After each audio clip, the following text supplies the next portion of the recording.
Good morning, students.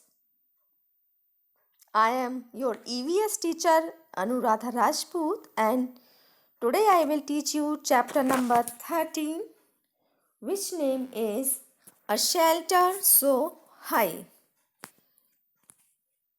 This is the story of Gaurav Jani and his bike, which name is Loner.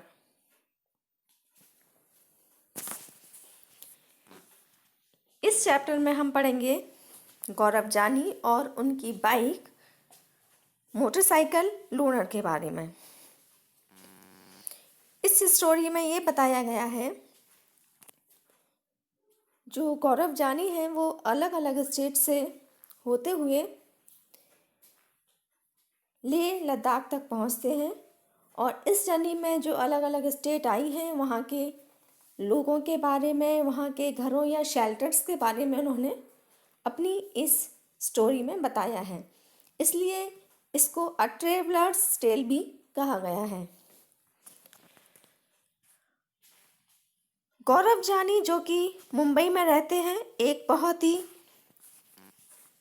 Busy, crowded और noisy city है और वो चाहते हैं कि वो इस कंट्री के डिफरेंट पार्ट्स में घूमें या ट्रेवल करें और इसलिए वो इस ट्रेवलिंग पे जाते हैं। ये जो जर्नी थी ये लगभग 2 मंथ चली थी और ये पूरी जर्नी गौरव जानी ने अपनी मोटरसाइकिल लोनर से की थी। I had to plan and collect all the things I needed. I packed a small tent, sleeping bag, plastic sheet, warm clothes and food that would remain fresh for some days. जब वो अपनी travelling पर गए तो अपने साथ वो एक छोटा सा tent, sleeping bag, plastic sheet, warm clothes और अब खाना ले गए जो कि कुछ दिनों तक फ्रेश रह सकता था। I also took my camera and extra cans for petrol. उन्होंने अपने साथ कैमरा और एक्स्ट्रा कैन रखे पेट्रोल के। Loner and I left Mumbai, passing through small villages and towns of Maharashtra, Gujarat and Rajasthan to reach Delhi. उन्होंने मुंबई को जब छोड़ा, वहाँ से निकले तो वो स्मॉल विलेजेस, टाउन होते हुए महाराष्ट्र के गुजरात, राजस्थान और दिल्ली तक पहुँचे। It took me 3 days to cover 1400 kilometre from Mumbai to Delhi. ये जो दूरी थी 1400 किलोमीटर की मुंबई से लेके दिल्ली तक, वो इन्होंने 3 डेज़ में कंप्लीट की। Something new and different in Delhi. Delhi में बहुत सारी चीज़ें नई थी और डिफरेंट भी थी, लेकिन कुछ कुछ ये मुंबई जैसा ही था। Same kinds of houses made of cement, bricks, glass and steels. एक ही तरह के घर थे वहाँ पे जो कि सीमेंट, ब्रिक्स, ग्लास और स्टील से बने हुए थे। सेम वही एटमॉस्फेयर वहाँ था जो उनके बॉम्बे में था, वही उनको दिल्ली में मिला। ये जाना चाहते थे एक ऐसी राइड पे जहाँ पे उनको एकदम इंजॉय कर सकें वो अपनी राइड को। इसलिए वो और आगे जाते हैं जहाँ पे उनको वुडन हाउसेस मिलते हैं with sloping roofs and those covered with snow. जो कि वुडन हाउसेस होते हैं, लकड़ी के बने हुए घर होते हैं, उनकी जो रूफ्स होती हैं वो स्लोपिंग होती हैं और वो स्नो से ढकी हुई होती है। वो एक ऐसे ही जर्नी पर जाना चाहते थे जहाँ पे वो इस तरह की चीज़ों को देखना चाहें। I pack more things in Delhi and continue. मैंने वहाँ पर बहुत सारी चीज़ें पैक की और अपनी जर्नी को कंटिन्यू किया। In 2 days we were in Manali. और 2 दिन में वो मनाली में थे। It was so refreshing to be in the mountains and breathe the clean air. Now the real journey was to being we had to travel through difficult roads of the state of Jammu and Kashmir to reach Leh in Ladakh. जब वो 2 दिन में मनाली पहुँचे, यहाँ का जो atmosphere था, यहाँ की जो एयर थी वो बहुत क्लीन थी और उनको रिफ़्रेश फील करा रही थी और वो रियल में ऐसी ही जर्नी शुरू करना चाहते थे। वो डिफ़िकल्ट रोड्स से होते हुए जम्मू एंड कश्मीर से लेह और लद्दाख तक पहुँचे।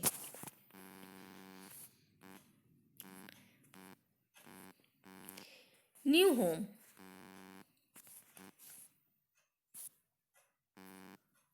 Loner and I were covering long distance each day.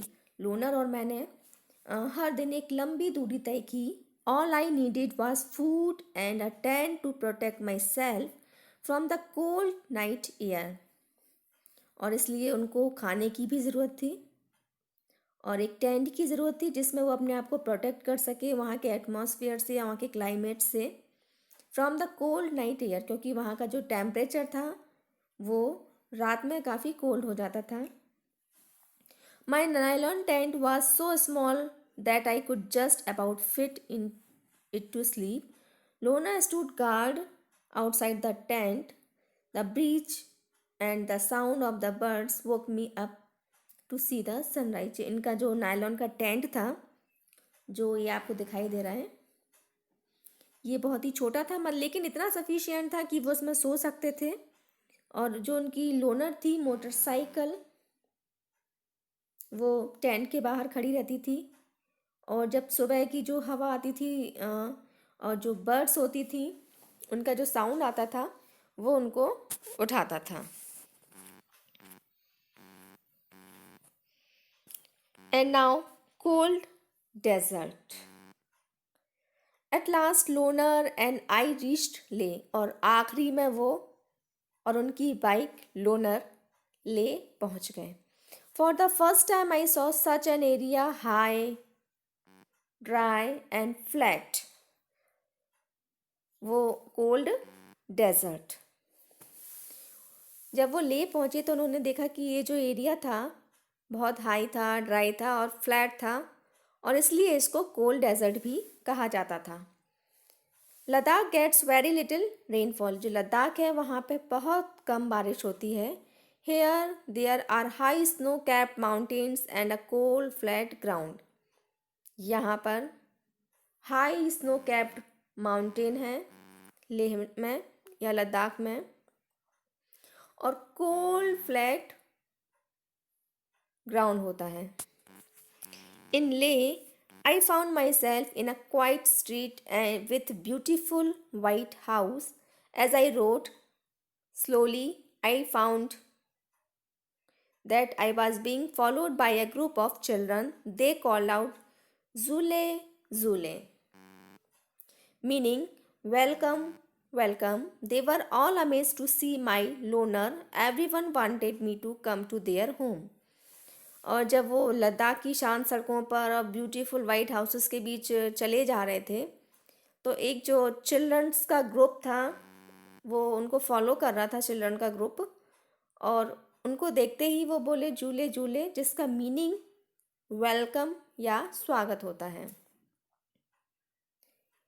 वो गौरव जानी की बाइक लोनर को देख के बहुत आश्चर्यचकित हो रहे थे और वो उनको अपने घर ले जाना चाहते थे। At home with Tashi. जो गौरव जानी थे वो ताशी के घर गए। Tashi dragged me to his home. It was a building with 2 floors. जो ताशी का घर था वो 2 फ्लोर की बिल्डिंग थी। The house was made of stones. जो घर था वो स्टोन का बना हुआ था। were kept one over the other. The walls were coated with a thick layer of mud and lime.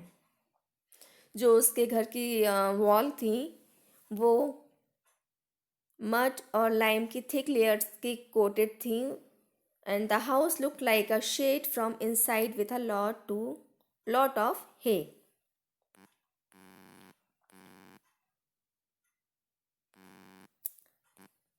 Stored hay there. We took the wooden steps and reached the first floor. हम wooden step से उसके first floor पर गए. This is where we stay, जहाँ हम रुकते हैं. Explained Tashi. Tashi ने अपनी चीज़ों को जो था वहाँ के एक्सप्लेन करना स्टार्ट किया. The ground floor is for our animals and for storing necessary things. जो ग्राउंड फ्लोर होती है वो हमारे एनिमल्स के लिए, और जो नेसेसरीज थिंग होती हैं स्टोर करने वाली, उनके लिए होती है. Sometimes when it gets too cold. जब बहुत ज़्यादा ठंड होती है. We also move down stair. हम भी नीचे चले जाते हैं. I notice that the ground floor had no windows. मैंने नोटिस किया कि जो ग्राउंड फ्लोर थी वहाँ पे विंडोज़ नहीं थी. Thick tree trunks were use to make the roof strong. जो मोटे मोटे पेड़ के तने होते हैं वो वहाँ की रूफ को बनाने में, ताकि वो स्ट्रॉन्ग रहें, यूज़ करते हैं. These are the house in Leh. Tashi then took me to the roof of his house. Tashi फिर मुझे अपने रूफ पे ले गया घर की. What a view. वहाँ से जो व्यू था वो बहुत अच्छा था. See the same flat roofs all ground. On some red chillies were. Flat roofs दिखाई दे रही थी चारों घरों की, और उनमें से कुछ जो थी उनके पे रेड चिलीज थी जो सूख रही थी. And on some there were orange pumpkins and golden yellow corn. और कुछ पे ऑरेंजेस पम्पकिन सूख रहे थे, कुछ पे गोल्डन येलो कॉर्न थे. Some had stacks of paddy and on some cow dung cakes were laid out to dry. और कुछ कुछ घरों पे पैडी था और काउ डंग केक्स रखे हुए थे सूखने के लिए. This is the most important part of a house, said Tashi. Tashi ने कहा कि ये जो वाला पार्ट है ये हमारे घर का एक इम्पॉर्टेंट पार्ट है. During summer season we dry many fruits and vegetables. जो समर सीज़न होता है उसमें हम बहुत सारे फ्रूट्स और वेजिटेबल्स को ड्राई करते हैं. We store them for winters when we do not get fresh fruit and vegetables. और ये सब हम स्टोर करते हैं विंटर्स के लिए, जब हमें फ्रेश फ्रूट्स और वेजिटेबल्स नहीं मिलती हैं. As I stood there with Tashi, I could see how every part of the houses was built, specially to suit the needs of his people. Tashi के साथ खड़े होकर वो उस चीज़ को देख रहे थे कि जो उनका घर बनाया गया है ताशी का, वो उनकी ज़रूरतों को ध्यान में रखकर बनाया गया है. I could understand how the thick walls, a wooden floor and a wooden ceiling protect them from the cold. मैं समझ सकता था कि जो थिक वॉल्स थी, वुडन फ्लोर्स थी और वुडन सीलिंग थी, वो उनको कोल्ड से प्रोटेक्ट करती थी.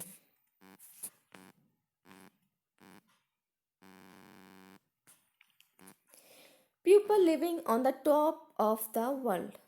Now was the time to climb higher. Loner had a tough time zigzagging along narrow, rocky mountain roads. At many places there were no roads at all.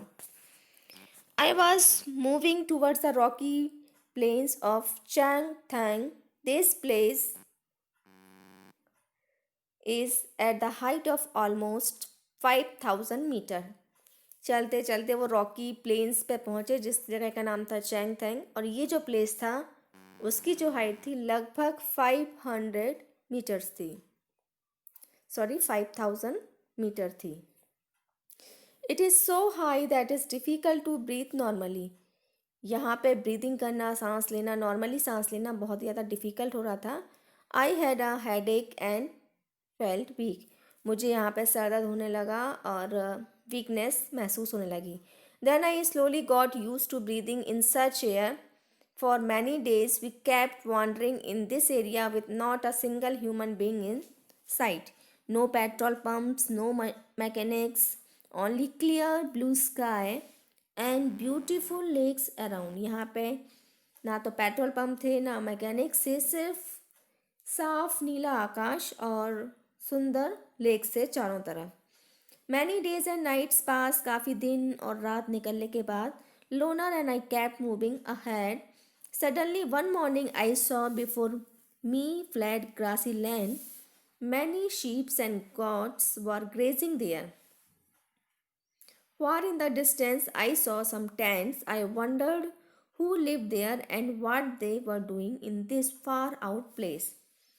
काफ़ी सारे time या दिन और रात निकलने के बाद जो लोनर और मैं थे वो उन्होंने बहुत दिन बाद एक फ्लैट ग्रासी लैंड देखा जिसमें बहुत सारी शीप्स और गॉड्स थी वो ग्रेजिंग कर रही थी और वहाँ पे कुछ टेंट्स भी दिखाई दिए तो हम बहुत ज़्यादा आश्चर्यचकित हुआ मैं कि वो जो ये इस इतनी दूरी पर इस जगह पे कौन रहता होगा the चैंपा There I met Namgyal and came to know about the Changpa, a tribe living on the mountain. जो चैंगपा होते एक ट्राइब है आदिवासी होते हैं जो कि माउंटेन्स पे रहते हैं the Changpa tribes has only about 5,000 people ये लगभग 5,000 लोग हैं the Changpas are always on the move with their goats and sheep जो ये ट्राइब्स होते थे अपनी भेड़ और बकरियों के साथ लगातार मूव करते रहते थे it is from these that they get all that they need और वो पूरी तरह से इन्हीं पर निर्भर थे milk meet skin for tents and wool for quotes and sweaters इनकी जो गोट्स थी वो उनका ट्रेजर थी मतलब ये हर चीज़ के लिए अपनी गोट्स पर और शीप पर डिपेंड थे From these special goats, they get wool for making the world famous pashmina वूल ये जो उनकी गोट्स थी ये वर्ल्ड की जो फेमस पश्मीना वूल होती है वो हमें इन्हीं गोट्स से मिलती है the Changpa graze their goats at higher and colder place so that the goats have more and softer hair ये अपनी बकरियों को काफ़ी ऊंचे और कोल्ड प्लेसेस पे ग्रेजिंग के लिए ले जाते हैं ताकि उनके जो हेयर हैं वो बहुत ज़्यादा सॉफ्ट हो और इन हेयर्स को वो कट करके इससे पश्मीना जो वूल होती थी वो बनाई जाती थी this is their life and their livelihood ये जो गोट्स थी वही इनके जीवन यापन का साधन थी और उनका जीवन थी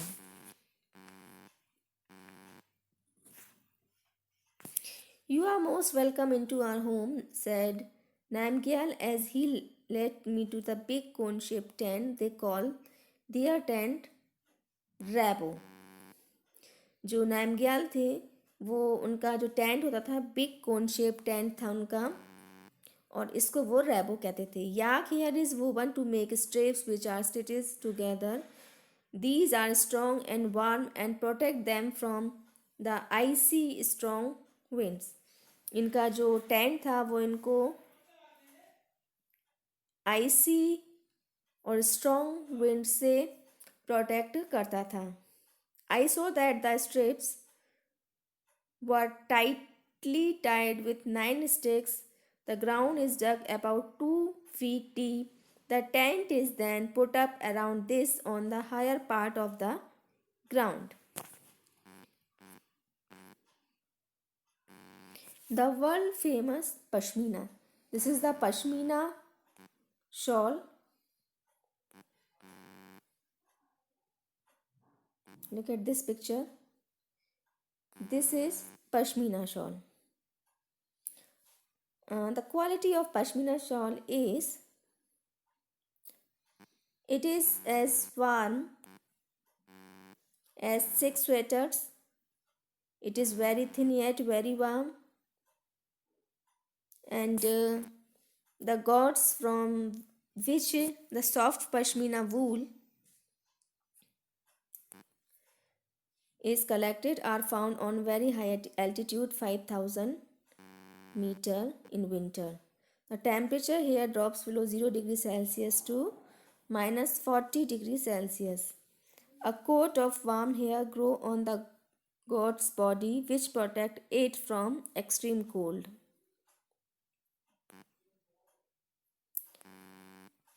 After almost 250 hours of weaving, one plain pashmina shawl is made.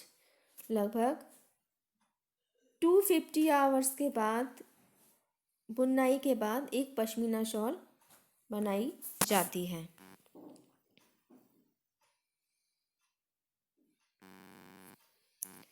And now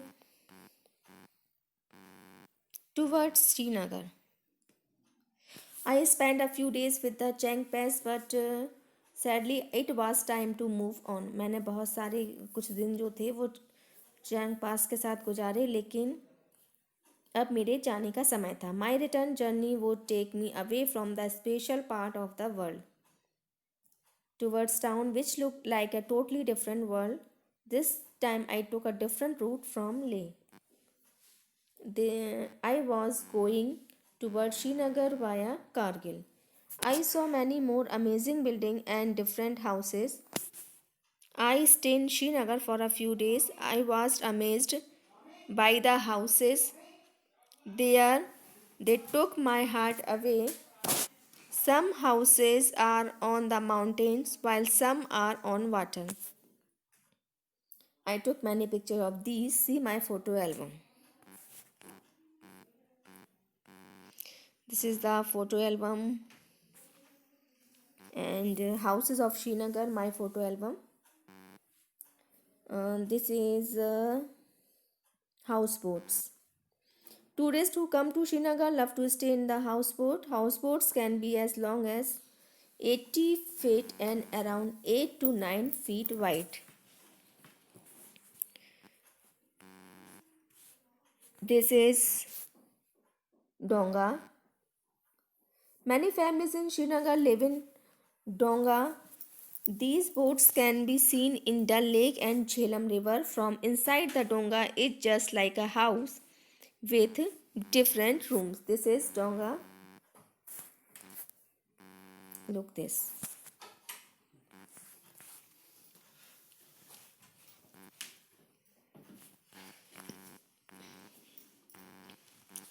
Beautiful carving on wood can be seen on the ceiling of houseboats and some big houses.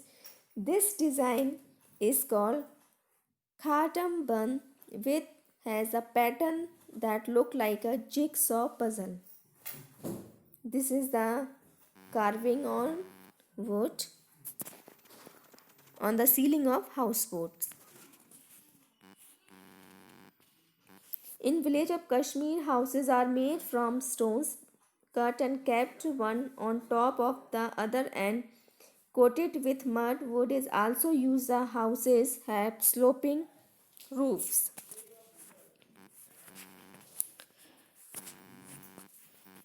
Some old houses have a special type of window which comes out of the wall. This is called dab. It has beautiful wood pattern. It is wonderful to sit here and enjoy the view.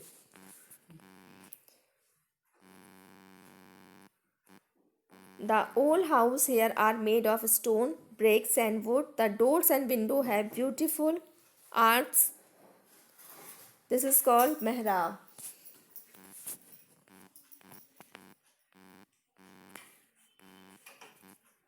When I started my journey, I had not imagined that in one state I would see so many different kinds of houses and lifestyle.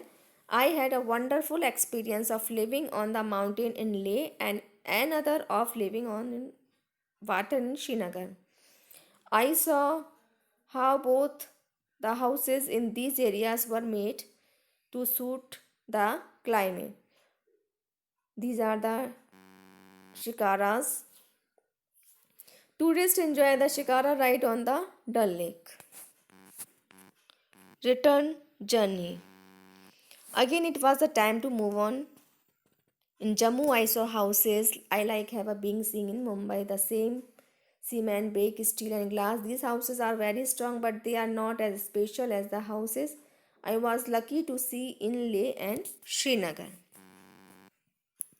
After a long journey, Lona and I were about to reach Mumbai. My heart felt heavy. I also felt that my motorcycle did not want to come back. I had also brought back some memories in my camera, and of course, this was not the end. Next time, when Lona and I get bored of the city, we will again set out for a journey.